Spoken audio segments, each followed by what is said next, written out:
Chariot, Kyungye. Hi everyone and welcome to Taekwondo Thursday. This is the first one I've done where it's actually dark outside. The times have changed, the clocks have gone back, and we can feel the difference already. So it's always sad in a way. It was nice having the light so late in the evening, but however, that's the way it is. So we are going to be wrapping up our series of the Training Secrets of Taekwondo this evening. We're going to be going through part 8 and part 9. Let's get started straight away. Part 8 says that we should create a sine wave by utilizing knee spring. What is a sine wave? Sine wave is a mathematical curve like this. How does it apply to our Taekwondo training? When we move, we don't move on rails and we don't move like robots. We have a natural spring on our step when we walk forward, backwards, sideways. So what we're doing is we already talked in a previous part about our elbows and knees being bent when in motion, which means that you have a natural spring. When you try to jump, you don't jump with straight knees. You bend your knees and you spring. Bend your knees and you spring to jump. It makes you more explosive. When we're stepping, we do the same thing. It's part of a natural process. There are some people who would argue about the relevance of sine wave, would say that it doesn't enhance the power of Taekwondo. Let's shelve the argument for another day. Let's talk about how to do it today. But there are 3 other waves that you will commonly see done. And in terms of Taekwondo, they're not necessarily correct. So you may see a horizontal wave, which is people try to keep a straight line. So when they move forward, they try to maintain that horizontal position. Now you will see this commonly in Shotokan karate. And it works for them. Wonderful. Shotokan is an exceptional martial art. Another variation you might see is sawtooth wave. So this is where people exaggerate going up and coming down. Going up and coming down. The more natural movement that we use with sine wave is as we move forward, your body will slightly lower and you'll start to spring up out of it to a higher point. Now I'm just putting my foot down here because I can't levitate. And then you'll drop naturally. So you never really have to focus on the coming down at the end. That's going to happen through gravity. What you really need to focus on is that your knees are bent in the center of your step. So that's what happens here. As people straighten their knees, you end up with this kind of sawtooth. So as you move forward, knees bent, you'll naturally rise up springing, and then you'll just drop down using gravity into your step.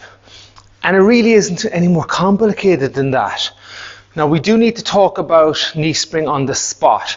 And I'll come to that in a moment because it's a little bit different. But let's just look at stepping forward. What we don't want to do is stop midway, and I referred to this last week, go down, up, down, finishing like this.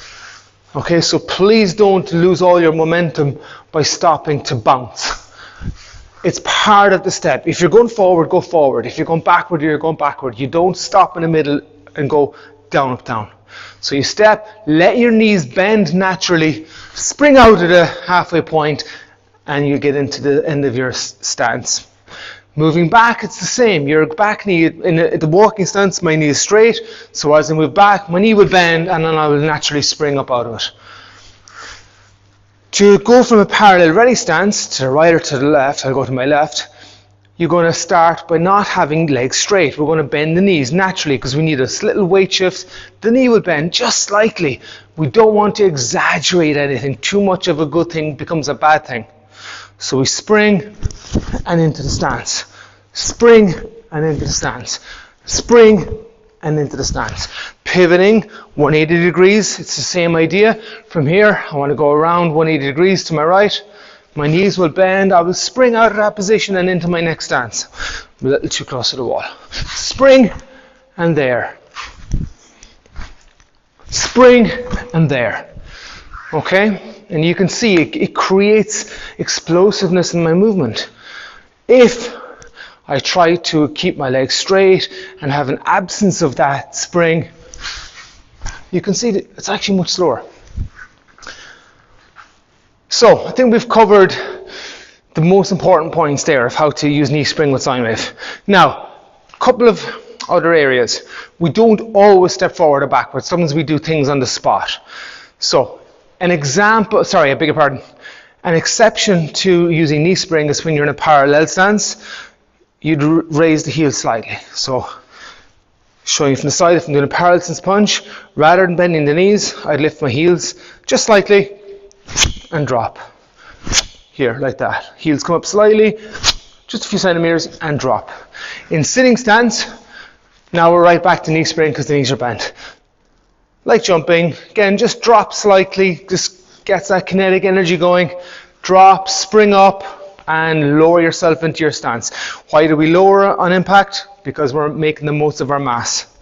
So drop, spring, down, down, down. This is where we're on the spot. In walking stance,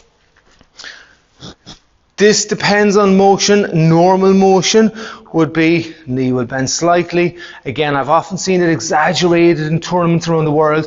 Please don't exaggerate. This takes away your power.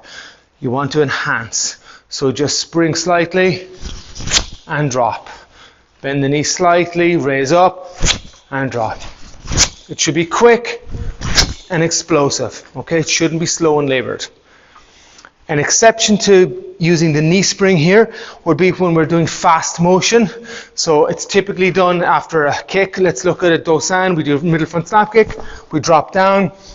One. Now we lift the heel slightly and we drop the heel for the second punch. So this is an exception to using knee spring because I'm trying to keep it as focused on training secret number 8. So we kick. 1, 2. You don't actually bend the knee. You can look into fast motion on one of the other videos. We'll go into it in a bit more detail, but I just wanted to highlight it as being an exception for this part of the video. So there you go. Hopefully that has given you a good idea of what training secret number 8 is all about. Let's get on to number 9. Training secret number 9 tells us that we should exhale briefly at the end of each blow with the exception of a connecting motion. The importance of the exhale is covered in the theory of power. So we'll just highlight the exception. So quick, basically just example. We do a knife and strike here. Exhale at the moment of each blow. Here. It can be done different ways. For example, slow motion would be a slower breath. Okay, but we're still exhaling at the end of the movement. Now, connecting motion is when you typically have a soft block followed by a hard technique and they're joined together into one single breath. And that is why you don't have a separate breath at the end of the first movement. So if we look at palm hooking block followed by a punch, it's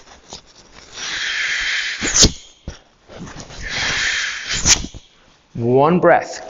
Slow but soft, but we only complete at the end of the second movement.